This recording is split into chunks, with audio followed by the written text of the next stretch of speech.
So we know that, like I said, that it's going to be that burning pressure behind the sternum for GERD, because that's right where your esophagus is, and that's why people that have that gastroesophageal reflux, they feel like they're having a heart attack. Burning and pressure behind the sternum, so they may give you a question that says having burning pressure behind the sternum without radiating pain or nausea or diaphoresis. So what would you think? First, it sounds like heart attack, but without the diaphoresis or chest pain, blah, blah, blah, then you know it's GI. Okay? Alright, so they get a hoarseness, sore throat, all that from all that acid. Your slideshow, your PowerPoint had all the different meds in it. I say go through those, you know, make your med cards if you're doing it in the generic names, because that's what they come up as. Any of the Zoles, like ZOLE, those are your proton pump inhibitors. I've got you a little cheat sheet somewhere. When we get to our next week, I'll give you those. Anti-ulcer, remember, you don't take any of your meds with an antacid, because what does that do? They contradict each other. Okay? I gave it back. I thought we had an extra. It was very slow there. There we go. Sorry. So, people who have GERD, remember cigarette smoking makes it worse, right? So they need to do what? Stop smoking. Stop smoking, because the cigarette smokes, the nicotine triggers more acid. So get them to stop smoking. Low fat diet or low acid, low caffeine, all that stuff, because that's just going to make the acid get really worse. Do they need to eat 3 large meals or 4 to 6 small? 4 to 6 small. 4 to 6 small per day. Pick that answer for everything. That's the thing now. Just 4 to 6 small meals. We're grazing all day. We're not just eating big meals. Low chocolate because it's acidic. Low fat. All that kind of stuff. No alcohol. Keep your head up. All that kind of stuff. Sit up 1 to 2 hours after they eat, because we want that food to go through. Okay. No tight clothing. Don't work in the bent over position. You can't work the streets if you have GERD. Sorry. Find a new career. Elevate the head of the bed. All that. Okay. There goes my second career. Retirement. Okay, so then carcinoma of the esophagus, you know that's just your carcinoma, cancer of the esophagus. Who do you think is going to have that high risk? Alcohol and tobacco users. Yeah. So, Barrett's esophagus, in case you see that term, that's the one where the acid has eroded that right there at the edge of the esophagus. It's a kind of stomach cancer or esophageal cancer. Okay. Same kind of symptoms, going to have trouble swallowing, and we know dysphagia has the G. Dysphagia with an S is speech. Yeah. Speech and swallowing. Dysphagia with a G is the gulping. Yeah, the gulp. Okay. Alright, they always feel like they have something stuck, like right in there, like they can't swallow. And it's really interesting, because when they have that, it starts out they start to have trouble swallowing meat, big thick stuff. Then they get down to bread, and then they have trouble swallowing puddings or applesauce, something real easy. And then it's to the point where they can't even swallow their own saliva because of all that. It's starting to get strictured, tightened up, and narrowed. Can you fix that? They can go in and stretch that. What was that again? What was it called? Well, if they have carcinoma of the esophagus or Barrett's esophagus, I know they had a problem like that. They had to go in and insert like a balloon. Because she would choke on everything. Yeah, they have that. It's just like a progressive dysphagia, trouble swallowing. So, and then, like I said, the late sign is, it's really too late for painful swallowing. They're already pretty sick. When you were learning in school, did you ever think, like, which one of these diseases am I going to get? No, because I was young and thought I could live forever. Oh, well. Now I can check boxes. I can happens. It's in her mind. Yes, I'm like, oh my God, what do I get this or what do I get that? Well, at least you'll know what to do. Did I tell y'all this term? Achalasia. I don't know that. ACH. Achalasia. Oh, I forgot the A in there. Sorry. I'm not good at spelling. Achalasia. That is we have the cardiospasm. So it's a GI thing. It feels like they're having a heart attack or whatever. It's the sphincter and spasming. All this is on your PowerPoints. We're going to have to turn the air on because I'm sweating. Alright, gastritis. Right? Anything with gas means what? Stomach. So itis, inflammation or infection, so we know that they're having a stomach problem. There's a big thing going around right now, stomach, that everybody wants those bypass, stomach surgery. Well, when they take that, for weight loss, when they take that out, part of the stomach out, remember thinking back to the beginning of this semester, this level, we're talking about what anemias are caused by. One of them is caused by not having enough intrinsic factor in the stomach, because intrinsic factor allows you to absorb the B12. That's what helps you keep from getting pernicious anemia. So, when somebody goes and gets like half of their stomach cut out from that surgery, instead of having all this to make intrinsic factor, now they have this much. So guess what they become? Pernicious anemics, because they don't have enough intrinsic factor to make or help absorb B12. Alright, so then they have to do what? B12 shots. Yeah. So that's why a lot of people that had that surgery, they're anemic, they're ice eaters. Okay.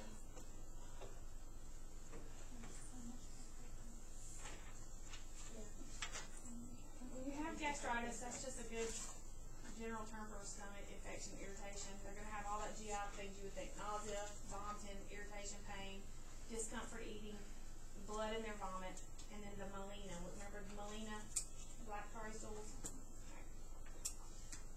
So just remember that. If you have bad enough gastritis, they're going to put an NG tube down to suction out all that stuff, or wash it back out if that's what the orders are. They're going to give you antiemetics, something to keep you from vomiting or feeling nauseated. Anybody with stomach problems, are we going to let them eat? What are they going to be? Indio, always. And then monitor INO, frequently IV, fluids to keep them hydrated. The reason I'm going over this is some of this is on your quiz. Peptic ulcer disease, PUD. Did I give y'all the little handout? It's like a little gangster guy from the last time. He's got like he looks like a gangster from the 20s, and it's in a circle. Like the real gangster, not the nowadays. Well, yeah, not the 20s gangster, Al Capone looking. Anyway, that gives you all your review of all your stomachs, stomach ulcers and stuff, okay? If it's most of them are high in the stomach, because that's where most of our acid is, but sometimes it gets down into the duodenum, which is part of your intestine. That can be a duodenal ulcer. They just have that dull, burning, aching, gnawing pain if it's a stomach ulcer, okay? What's the number one cause of stomach ulcers? What bacteria? H. pylori. And we can give them that Cresvac for that, okay? So also NSAIDs, any kind of over-the-counter Tylenol, ibuprofen, all that, and smoking, excessive alcohol, and stress, like in nursing school. So it just, about every 3 days, the stomach lining renews itself.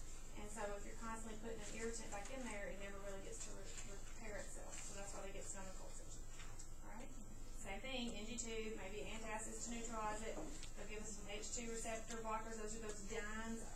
I think of dyne like diner, or I'm dining. So any drug that ends in dyne, ranitidine, ranitidine, however you want to pronounce it, may affect the stomach. Same with the Zols. Those are another kind of stomach pill. Okay. So I'll give y'all a cheat sheet on those next week. Okay. Do y'all remember how to do an NG tube? Pick the nose, earlobe, xiphoid process, and how do you check placement? Push air, listen for bubbling, or aspirate gastric secretions, make sure it's a certain pH. As soon as somebody has one down, or if they say they have one down, and they're coming from surgery, you always want to put them back up to suction immediately, because we don't want them to aspirate, whatever that is. So if they have an NG tube, it should be at low intermittent suction. Why do we not ever want an NG on constant suction? It can cause an ulcer. Make it worse. It gets stuck to the side of the belly, the stomach, and can cause lots of problems. What would you think if you saw bright red blood coming out of an NG tube? Trouble, perforation, maybe something inside, because bright red means bad. It's fresh, it's new, there's a new nutrient. So that's our concern we have when we have a stomach ulcer, is that ulcer has completely eroded down and now they've perforated, which would mean internal bleeding. Is that ever good? No, it's not. So think of that perforation of the stomach as something we worry about with kind of ulcers or gastritis and things like that, anything with the stomach.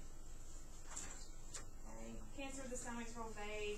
Symptoms, same thing though, nausea, vomiting, then maybe anemic. Keep them in keto or a real bland diet.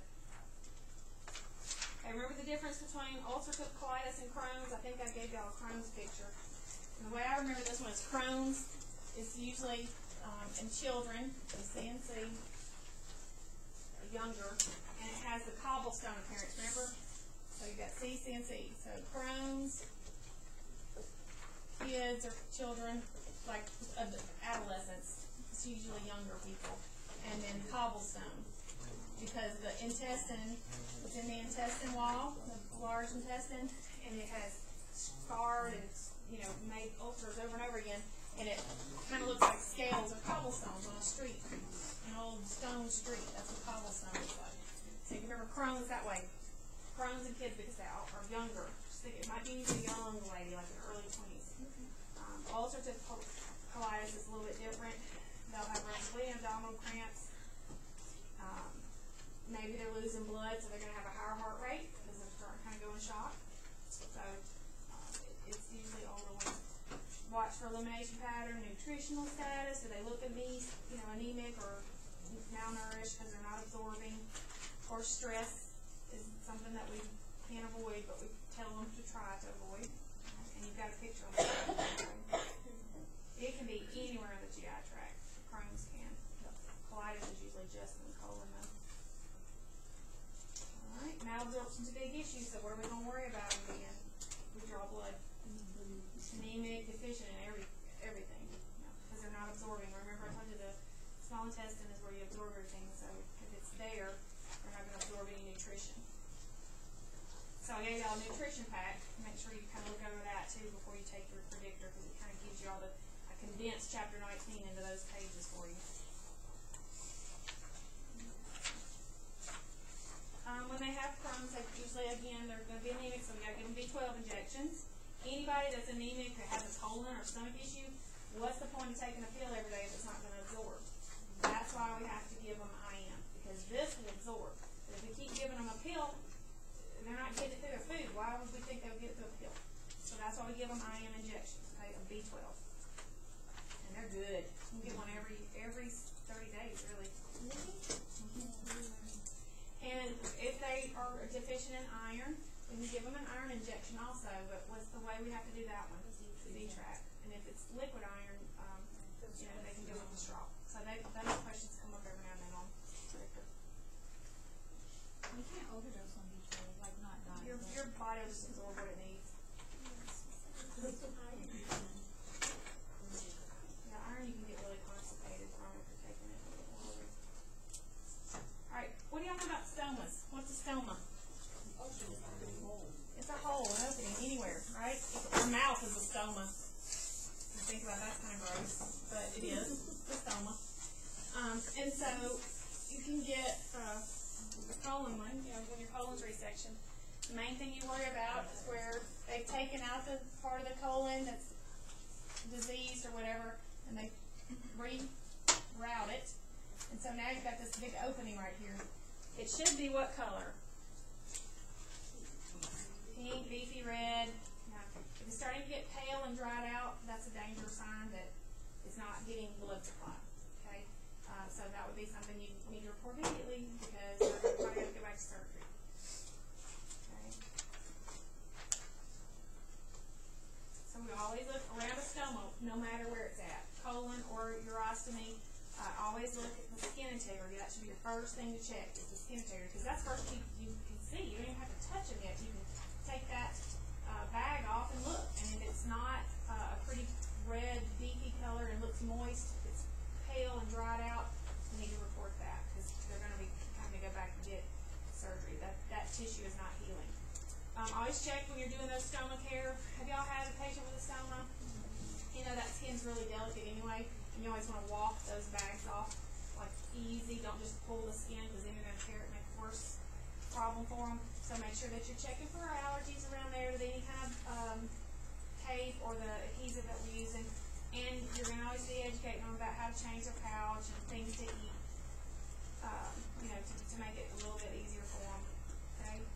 When they have it up real high in the intestine, if it's up high enough in the small intestine, it's real liquid. Because remember, think about it, when you start out, we're chewing it up, the stomach makes it liquid, and so then it goes from the stomach to the small intestine. It's liquid, pure liquid. So if they have the stoma right there, it's going to be coming out a lot, and it's fast, and it's liquid, it's full of acid. So they're definitely higher risk for breakdown because it's up high. The lower ones, it's stool. So we do just like we would any kind of hygiene for stool. Just watching, making sure we're cleaning it frequently. Body image, helping them with good hygiene. So because they get embarrassed. All right. So now we're going to get to appendix. Who's had their appendix out? Really? Did you have an emergency one or? Yep, that's when a lot of people get it. Okay, so where's our appendix located? I gave you another handout. It's my scratchy own handwriting, but we went through for the last group, had to do a A&P review. So it says A&P review, peritoneal cavity. So here's our esophagus, stomach, small intestine, and then right as the large intestine starts to form, there's a little appendage called an appendix. Right?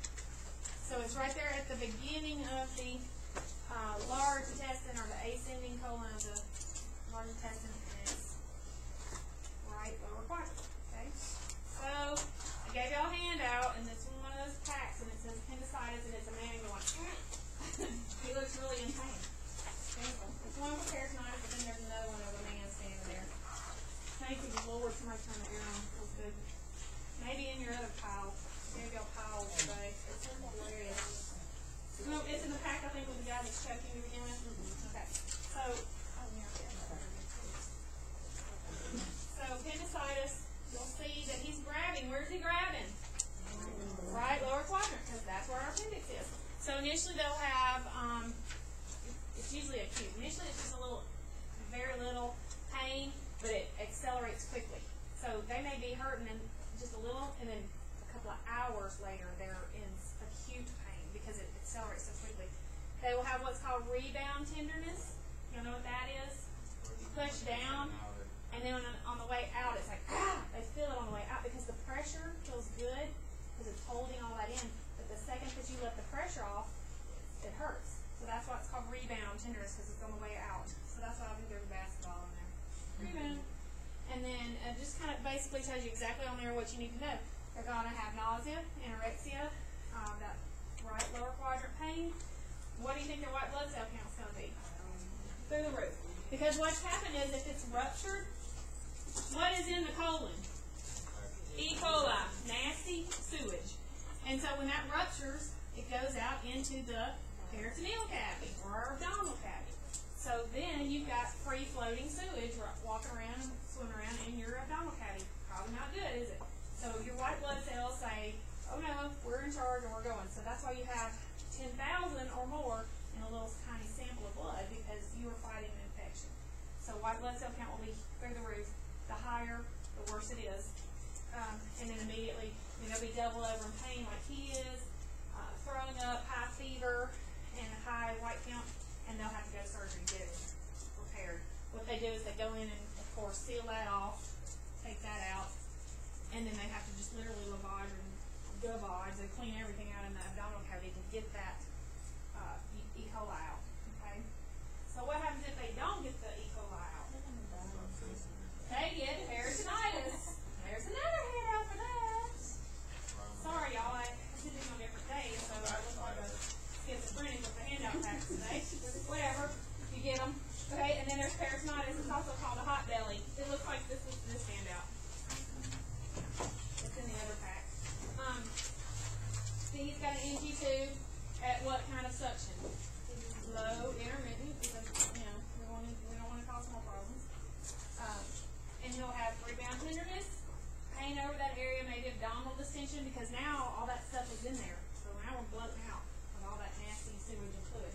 They'll have abdominal rigidity. It's like a board. It looks like they've got a 12-pack, not even a 6-pack, a 12-pack, because it's all so tight in there.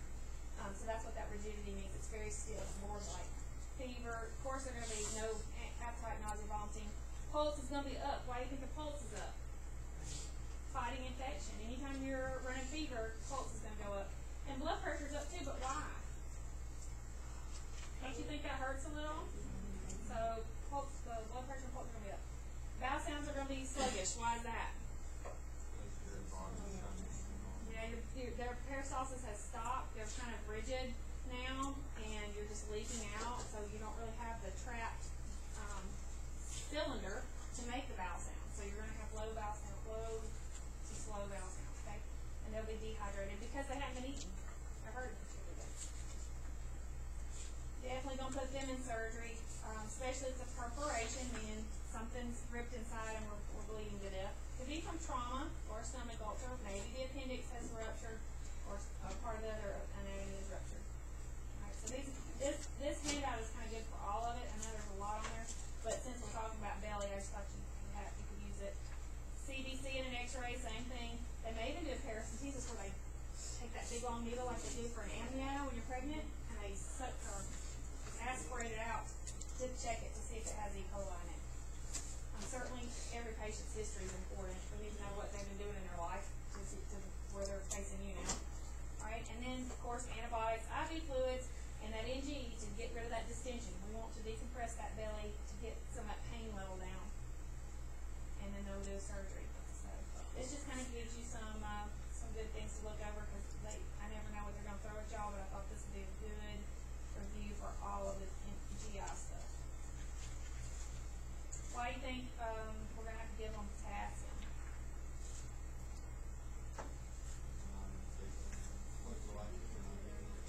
They're dehydrated, and then whatever they did have is probably spilling out too, right?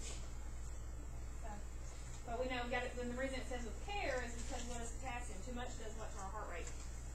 Lowers it, drops it. So we don't want to just bottom them out. Right. So then there's diverticulitis. This is another kind of colon issue. You can have diverticulosis or you can have diverticulitis.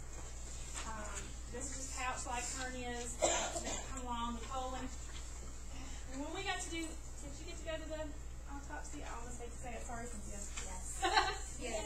Sorry, Cynthia. I'm working on it. The colon, the time that I went, they had the large intestine, and I always thought it was just like a cylindrical tube. That doctor took it out, and it was like an anaconda that was 10 feet long. Yeah, she was cutting it. She just kept cutting and kept cutting. There was so much of it, and I was like, oh my god. And I didn't know it was all packed in there. And it isn't just like a snake, like I kind of thought it was because that's what poop looks like when it comes out. It literally has all these pouches that look like fringe. It looked like my grandma's bedspread. You know how they had those at the bottom back in the day? That's what it looked like when he held it out. It was like, observe, and we saw all the little pockets. And so that's what happens. That the colon has all that, and it's squished together so tight in here, but when you stretch it out, you can see all the little pockets. And they open into the colon. And so what happens with this kind of thing is these little pockets or sacs get infected. Something either got down in there, like a seed or a peanut or something like that, and has made this swell up and irritated it, like a pus pocket. It got down in there and grew bacteria, and now you've got an abscess. And so that's what diverticulitis is. So what do you think kind of foods they need to avoid? Yeah, tiny little, tiny. Some strawberries because they have the seeds on, blackberries, anything like that. This is usually after age 40, and I don't know why after age 40, other than our bodies are wearing down and we can't fight it off as well. Inflammation can lead to perforation. If they get bad enough, anything can burst. I mean, it's a zit. It's an internal zit. That's what it is. And it will burst, and then you can perforate and bleed to death, okay? You get that peritonitis, and then it's a snowball straight down. So, of course, the common risk for that is GI hemorrhage. If that's bad enough, they'll bleed to death. They're going to have the same kind of symptoms too, pain, fever, elevated white count. But this time it's going to be on the left lower quadrant, pain. The appendix is on the right, patient's right, but this one for diverticulitis is going to be on the left lower quadrant. Because for some reason that's just where, I guess because that's on the way out, That's towards the exit door. And it has done really good until it gets down here, and then everything just gets hung up in that last curve. So that's why they'll have left lower quadrant pain with the diverticulitis, because it's gotten like a traffic jam, can't get out. They can usually do a CT or an ultrasound of the belly to find out diet, weight loss, exercise, of course antibiotics to cool it off. And then peritonitis is the same thing, similar on there that I gave y'all. Same kind of treatments. Any questions on that? It's pretty straightforward. I mean, it's a GI tract. It's one way in, one way out. And so a lot of this is repetitive, I know, but I gave y'all the handout just to kind of have a good visual of it. Alright, let's move on to hernias real quick. There's a handout for hernias. It says SIR. That's my trademark. I got a handout. Yeah, SIR hernia. Alright, this one is pretty easy to remember. You can have 3 different kinds. It's called strangulated hernia. And you can see he's like strangling him. You know, I think of that like something's clamped down, something's making it hurt. So guess what? It's going to hurt. Anytime somebody tries to cut off blood supply to any part of your body, it's going to hurt, right? So same with this. What is happening with these hernias, the body has gotten twisted somehow, and so now it is strangulated, all right? And that's where blood supply doesn't get to it, the tissue dies, and that's what's causing pain.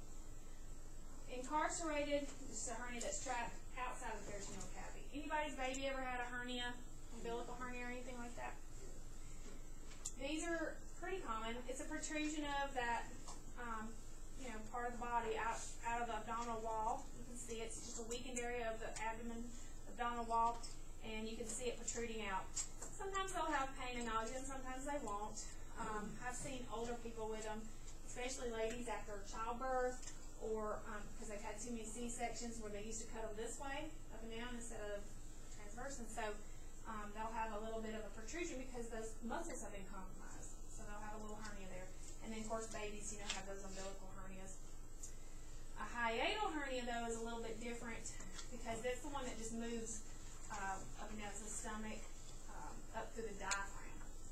So, your diaphragm is that wall right here that separates your breathing cavity, your respiratory cavity from your abdominal cavity.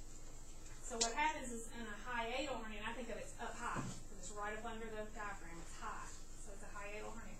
It's the belly, the stomach is pushing up against that diaphragm, and sometimes it'll push, into that. And that's why they have a lot more pain and trouble breathing, and that has to be surgically corrected, okay? Because how long do you want to have your stomach and your diaphragm? My mom has one, but it's a doctor she's seen for it once. Wonder why? Is she diabetic? No. Yeah, but she's never had her. Wonder why? They said it would be more dangerous to her to remove it. They're high risk. Well, if they're just dealing with respiratory and GI bleed, you can I get know some peritonitis. people with it that had it genetically though. I did some of the family. Maybe they just have that. That sphincter right here is like really weak in them, so it tends to Yeah. just, So they could go in and tighten that sphincter up and it'd be fixed. yeah, but the problem is even if they do that, then there's still a chance that later on they'd have to do it again.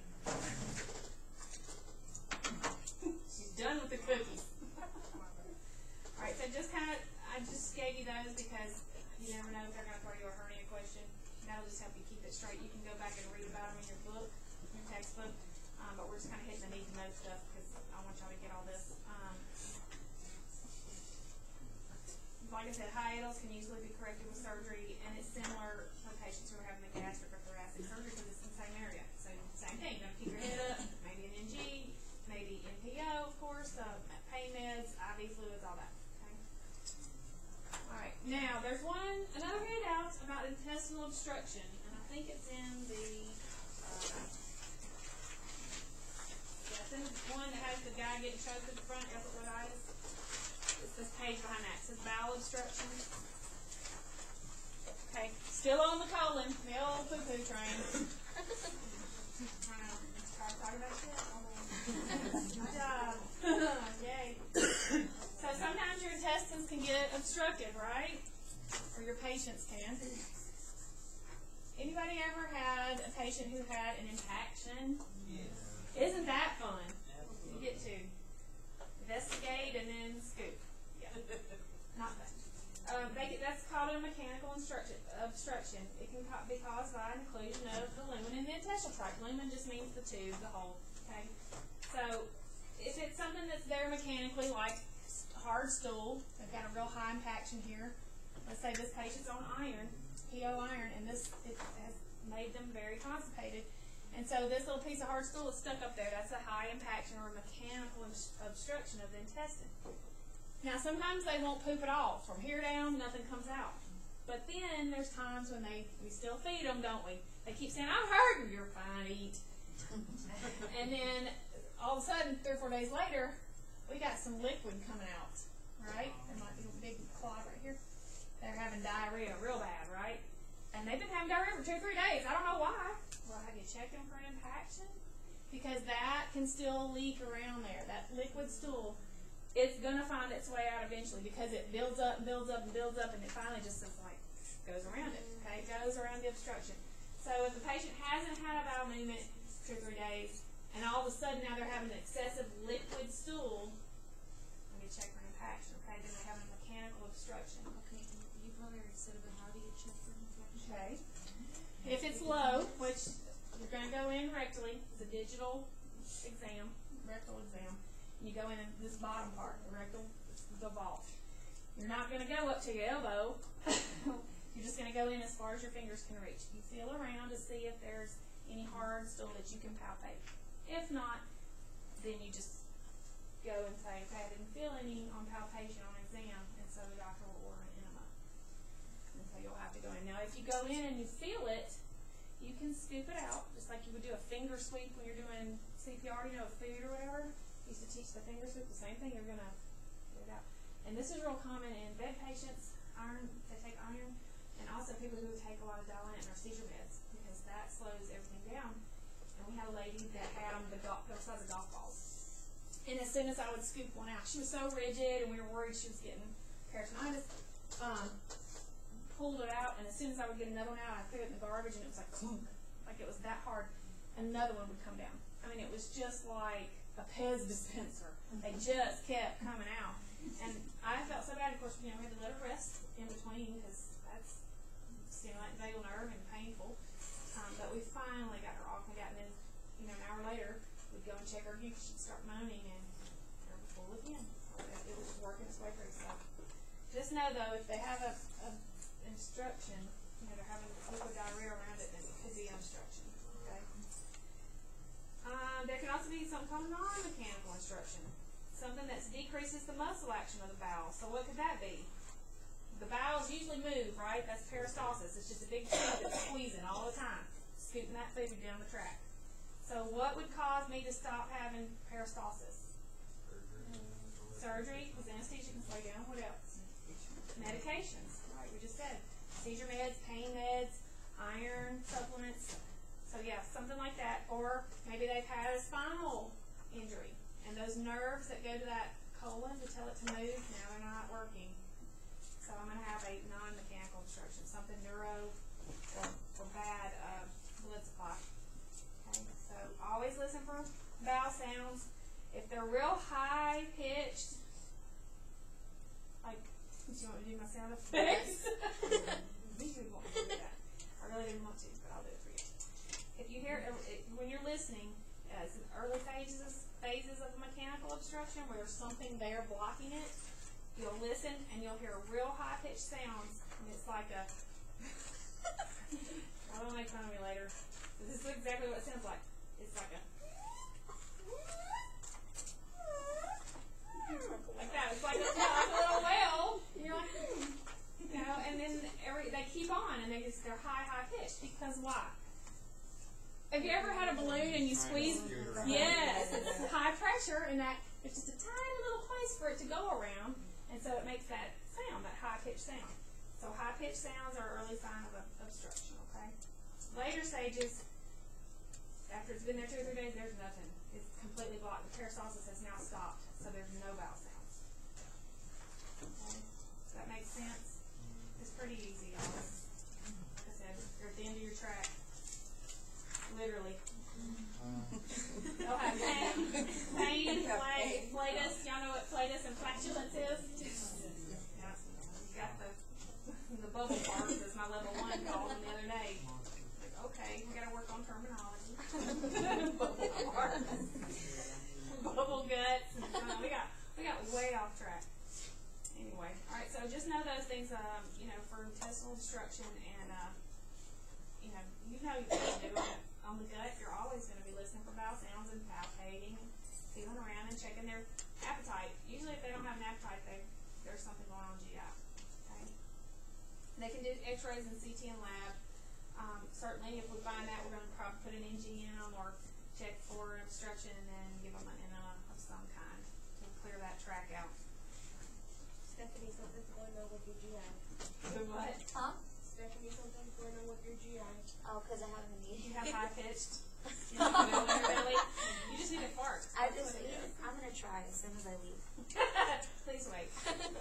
Alright. So, all of this I think was on your PowerPoints that I gave y'all for this chapter. Just kind of read over them. If you have questions, you can ask me. We'll go back over in detail.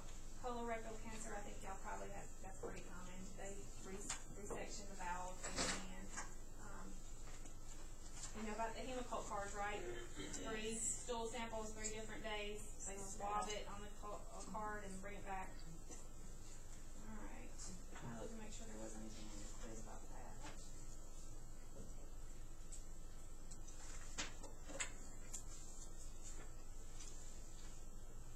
Y'all need a break in between and we'll start on the other chapter. What y'all do right now or what? What y'all do? Break. Break. Let's do a break real quick and I'll get the other stuff pulled up. Did everybody read about C. diff? It's on page 1428 and 1429. We all know I was going to say, most of y'all have probably been in a facility already for clinicals, but if you need to read up on C. diff, it's in your book. It's very, very contagious.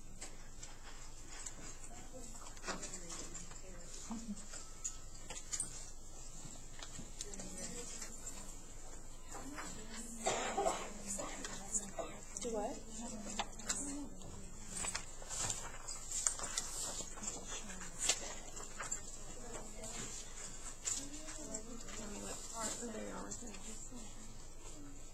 Thought I saw you. Hold on.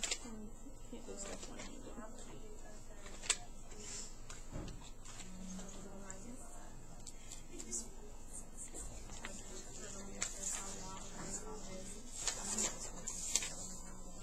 Did you get in a hurry? Come on. I told y'all. Not to.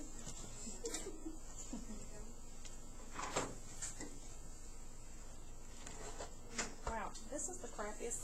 I swear, I think they give me the leftover projector. I'm losing eyesight over this thing. When do we take the med surge, Proctor? Let's look. I've got it on our new little thing. Oh, okay. So next week? Yes. Yeah. Next week. That's right. Friday? Boy, that came around quick.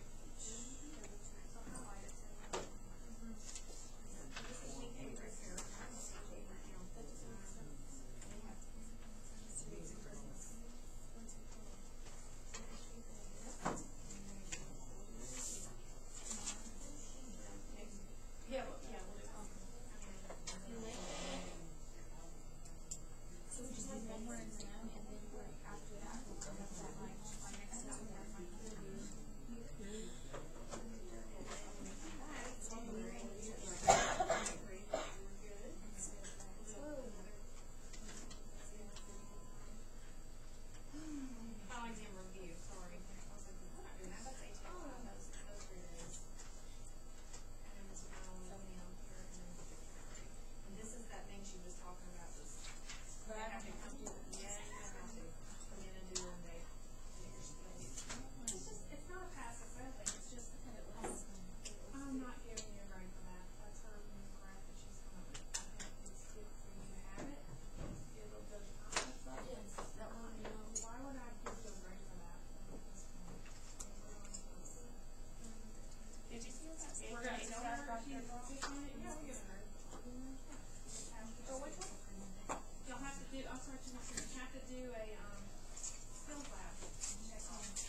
making everybody smile on the train. Isn't that funny how you can do that when people laugh? It makes you laugh, or if they sneeze, it makes you start Yes. sneezing.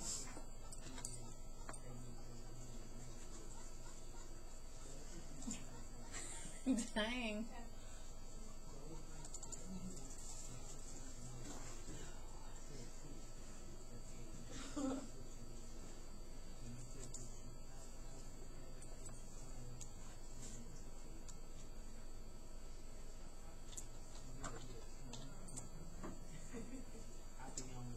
Oh, I'm so proud of Jayla and Chelsea. They passed. Did Chelsea say she did? I knew she would. She was like, she was texting me privately. She's like, it only cut off at this number. And I'm like, you're good, you're golden. She's like, no, I don't think so. And I'm like, shut up, you're good. How many did she get? It was like in the 80s. It wasn't much. Maybe 100. I don't remember. I'll have to look it up in a second. It was like 5:30 this morning. I was like, stop texting me at 5:30 in the morning. Oh, I don't want to enroll. Who else, Jayla, you said? So that's everybody. That's still 100% so far. Have you heard from Sam? Anybody? He passed his, yeah. Really? He had passed his like early. I thought that he hadn't taken his yet. What about that other guy? Cliff? Cliff passed, and that's the one I'm saying. If he passed, and he passed at 85, it cut off at 85 on him. Not Cliff. Ding dong. Yes. Ding dong. You're not recording, right? Yes, I am. He's not a student anymore, so I don't. He drove me. Insane. He was so sweet. Shut up. Who said that? I'm gonna fail you for saying Her. that. It was her. Angela. Angela. I will find where you live. That's right. Do not test me. He just drove me nuts because he thought he was just, I don't know what he thought he was. The ship Yeah. instead of A. Yeah.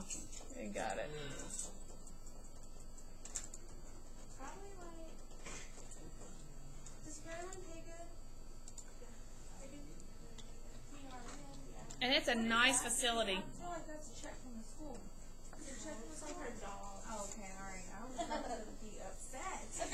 We already got those. Did everybody get their white scrubs this morning? Yeah. They like forced me to take mine the other day, and I didn't even want them. Well, it's Did you okay. get yours? You're coming to pinning. You gotta wear them to pinning. I don't even know where they go. I was. Did y'all get yours? Stephanie, did you get yours? I got my passport. Okay. Do you have yours, Cynthia? You still have them? Hey, You better find them. I have no idea. Y'all fail, y'all have one more chance. I don't. That's why we're gonna get it this time. Yeah, I kind of need to worry about it whenever I know that I passed. Y'all not here all week. We don't talk next time. I just told him Bump I'm it has, and that's that. That's right. I'm picking him off Yeah, my y'all gonna get out. Mama has spoken. We gonna pass this time. It ain't no more girls and all that. We gonna die. Your mouth is not here. Why isn't this happening for me? When No, last one was last one. The past is the past. and one day scared you got it. Or you need a conversation.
She wanted to do something. So you have to go get something down there.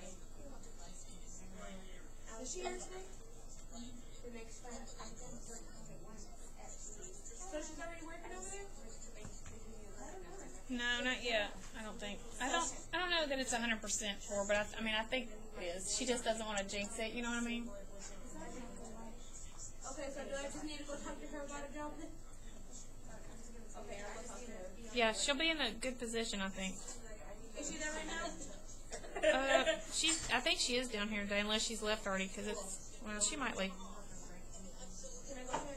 Yeah. You know what? I would wait until later because she hasn't really said where she's going, and I don't want her to think we're down here saying all that. You know what I I mean? still need to ask her about my hours. Oh yeah, go ask her about that. Y'all go down there and tell her I saw y'all. I'm going to see if she has my declaratory order. Okay. No, it won't take you that long. I just blotted that out because I don't know how long it's going to take. Why in the world can I not just find the daggum?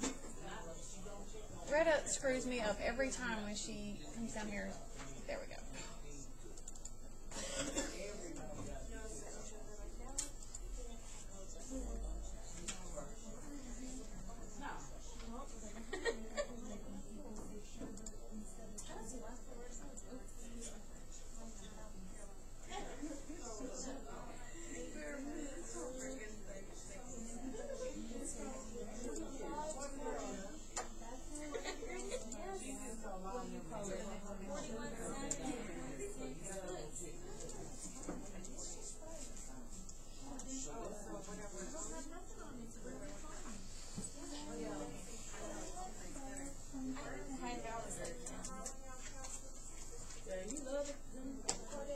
That's all that comes up.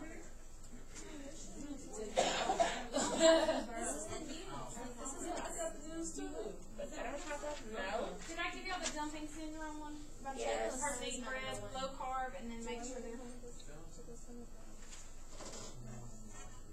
No, this one is just it's an extra day. This is just right because it's over here.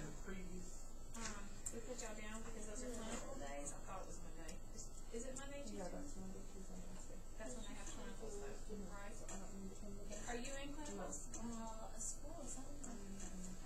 I need to ask for sure. I thought she said everybody because this is Dr. Carmen doing this. Because it's just for graduate. Hello? So it's not necessarily a clinical thing. It's just that's their clinical hours. Yeah. So instead of coming to a clinical session, they come here and get checked off on everything because we can't do all that on a real patient because we don't have blood work. You know what I mean? Like what on a real patient.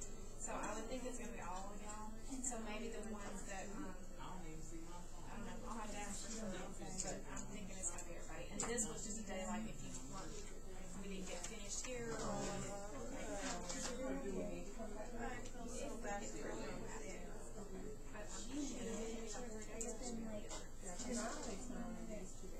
So do y'all have anything on Mondays? What are y'all doing? No. So that's why I put it for Monday. That way we get Monday, Tuesday. But I'll see about asking you. I'll find out. Because my understanding of what she was saying was it was everybody before they graduate to prepare them.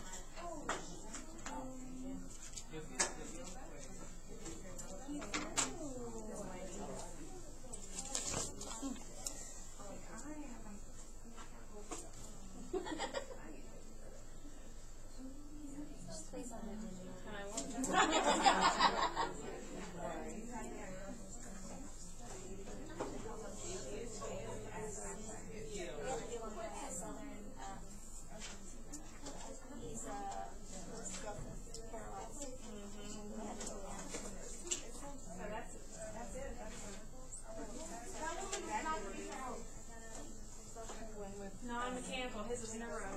Dementia and everything. That's sad. His wife was still feeding too. He was at home. She was at home. She was a nurse and was not going to have him go on there. And she was still feeding him. And she would chew it up and put it in the morning. And I was like, oh, she's having issues with letting it go. Did everybody get chapter 45 PowerPoint? Yeah. Making sure. Let me go get them some copies real quick, and then we'll go over 45 real quick.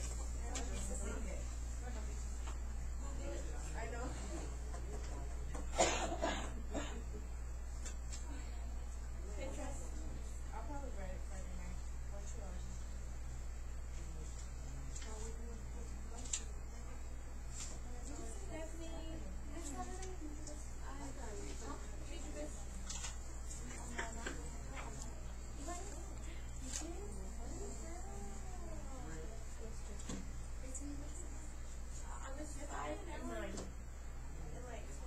Exactly. Tell me how.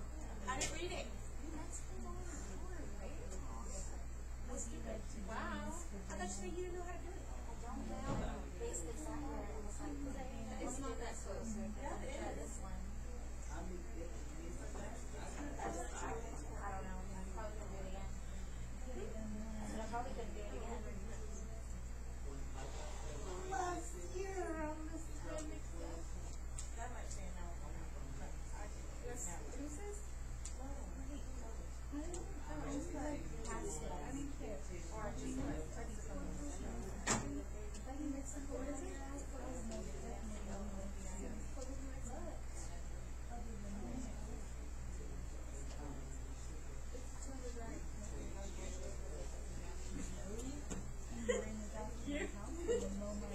I know what you mean.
Handwriting on it.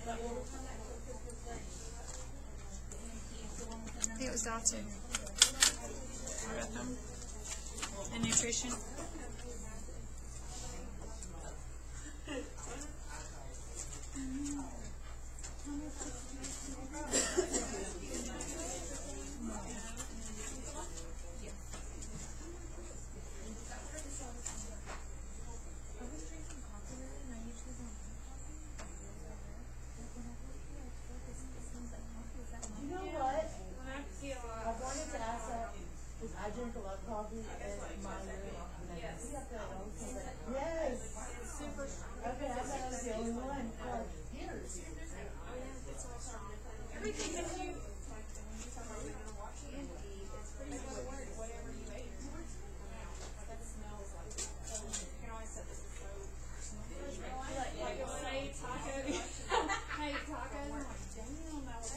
burns my blood and it's spicy because it's whatever, you needed to come out. It didn't get absorbed. It's pretty bad. That's all we're like. Somebody has tacos. I don't digest peanuts. And like whenever I do eat like peanut butter, because I like peanut butter with peanut butter. Like I don't think it digests in my stomach. Now I got it. All those ones. Well, after I learned about those pocket things, there's something all everything.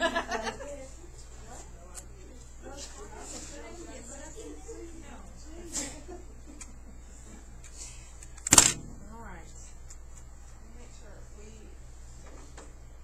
Got 1 hour. dumping syndrome. I know we're not going to go over much more. Dumping syndrome. You need high protein, no carbs, right? Because the carbs is what makes it worse. Dumping is where it's gone from the bowel, the stomach into that first part and just shoots through them. They have a lot of high carbs. I gave y'all a picture about it. And it's literally what it is, causes you dumping into the intestine. So high protein, because protein takes longer to digest, so it slows the dumping syndrome down. And no carbs. And 6 small meals for everything. Pick that in for everything. If you have a question about how to sit them, you lay them down right after they eat. Good, the dumpers. Yep. I had an ATI question and I thought. Did y'all hear them? Say it again.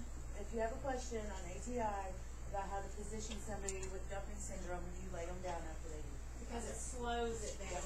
Because if they're sitting up, it's going to shoot right through like it's going to. So, alright. And we talked about gastritis. If they get their stomach removed, they're going to be anemic, so you need B12 shots. And then Pepsid, any kind of acid blocker, when do you take that? Take it with a meal or earlier. That way it has time to neutralize that acid. Okay? Small frequent meals. You're going to have diarrhea with impaction. Gotta make sure it goes wrong. Alright. Remember at the ileostomy, that's up high, so that stool's going to be liquid. What do you need to be looking for? Assessing skin integrity. Always look at skin integrity on a stoma. Stoma, skin integrity, okay?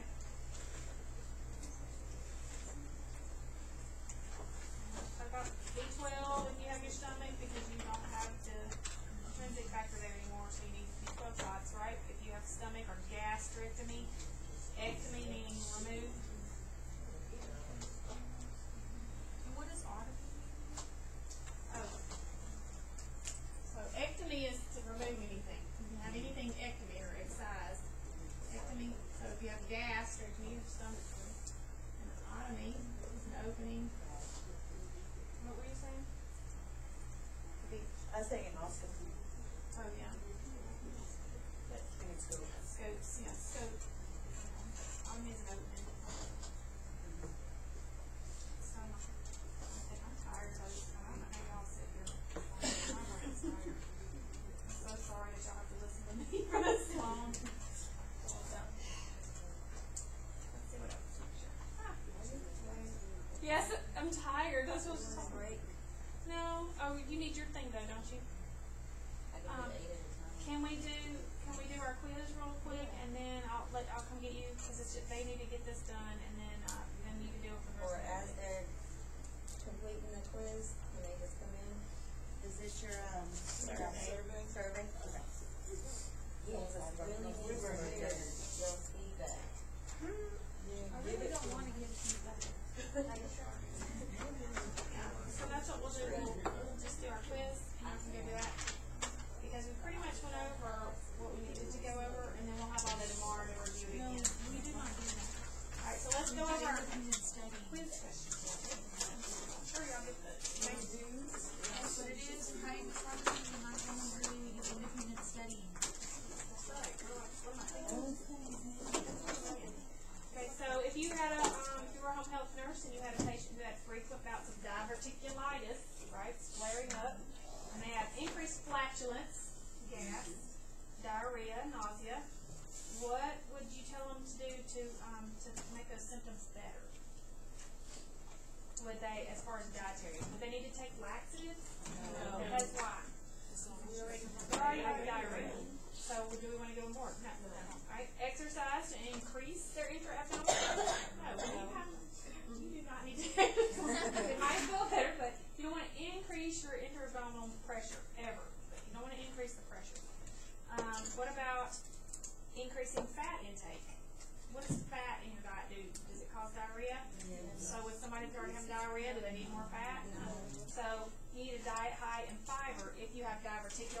that sounds crazy, doesn't it? I had to read that twice. But the reason why is because, remember, these things are getting stuck in here and you're having liquid stools.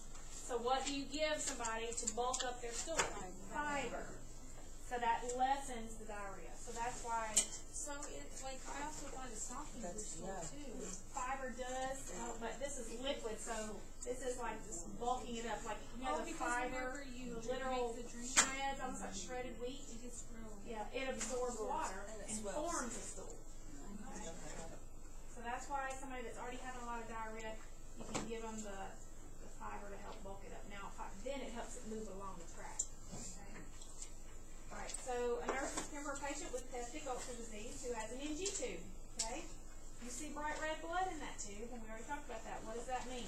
Right. Would you expect their bright red blood? Would you expect their blood pressure to be high or low? Why? Why low? They're losing volume. They're bleeding, so their blood pressure is not in their blood vessels anymore, circulatory system. It's now out in the places it's not supposed to be, so now my volume is going to drop. My blood pressure is going to drop. So that's a sign of shock, right? We need to worry about that. So that would be maybe like something perforated, something ripped open, okay? Not going to be a hernia, not going to be a bowel obstruction, not going to be gastritis. Bright red blood means something's perforated or ripped open. Okay, dumping syndrome. We talked about that extensively. That's after a Bill Roth 2 procedure. Don't even let that word bother you. That is strictly the stomach bypass surgery. So just ignore that. Just know that if somebody's had dumping syndrome and they have it right after eating high carb foods, what would you suggest them do to reduce the risk of dumping syndrome? What do they need to eat? Yeah, high protein, low carb, and small frequent meals, right? Lay down after. Yeah. Maybe, Maybe, because it said remaining upright for 2 hours. So that was the reason you said that. And lay down because it slows it. What's that hurt line was on my brain? sit on the couch. Sit them upright. No, you don't want to sit them upright with dumping because that's going to just shoot it down the pipe quicker. Lay down. Any other time you do leave somebody up after they Because we're trying to keep that from regurgitating. But with dumping, it's going down too fast, so we lay them down to slow. So what if you have a person with dumping syndrome and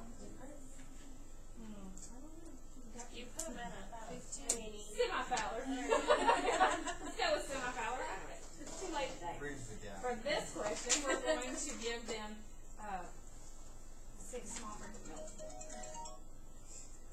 If they have we haven't gone over this yet, but y'all kind of know cholecystectomy. What is cholecystectomy? Gallbladder removal, ectomy.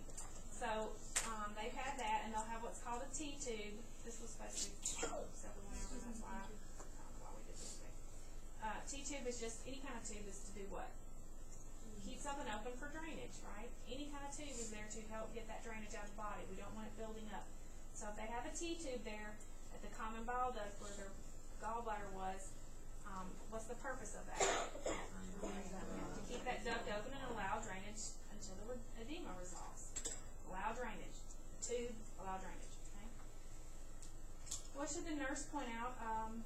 Like if you have a laparoscopic cholecystectomy. That's the one where they, they used to cut you. Now they can go in with a little bigger belly button. It's real easy. It's less invasive. Right? They touch the stone Friday. But as far as somebody come up to you and says, "You're a nurse, right? Did you have your gallbladder removed the old way or laparoscopically?" Why? Less invasive. Less risk of pain, faster recovery, less risk of infection. So it's less invasive. Okay? What is a classic symptom of cholecystectomy? Gallbladder's up high in the right upper quadrant, and we're going to go over this tomorrow, so we'll talk about it tomorrow. But it's in the right upper quadrant, and it will feel like gnawing, aching pain, and sometimes it radiates through their back and into that shoulder blade. So that is the one. Right upper quadrant, abdominal pain that radiates to the back or the scapula. It's not going to be on the left because where's your gallbladder? All right. It's not going to be substernal because we know that's GERD, remember? And we know it's not going to be epigastric because it's nothing to do with the stomach. Right? So, right upper quadrant for gallbladder. We haven't talked about Hep A yet. We'll do that tomorrow. Hep A is transmitted through food or water that's contaminated with feces, that would be how you would use this kind of one. And other things, we'll talk about that. So be Friday, I have to say that for Friday. What's the most appropriate method used by health care workers? We're all high risk, we're getting Hep B. What do we have to get to avoid Hep B? Vaccination. That's the easiest way to do it. Okay? So I'm going to give y'all this. When you get through with your quiz, you can go talk to Miss Christina and tomorrow. Okay? Take your time and trickle out. Make sure you put your name on it.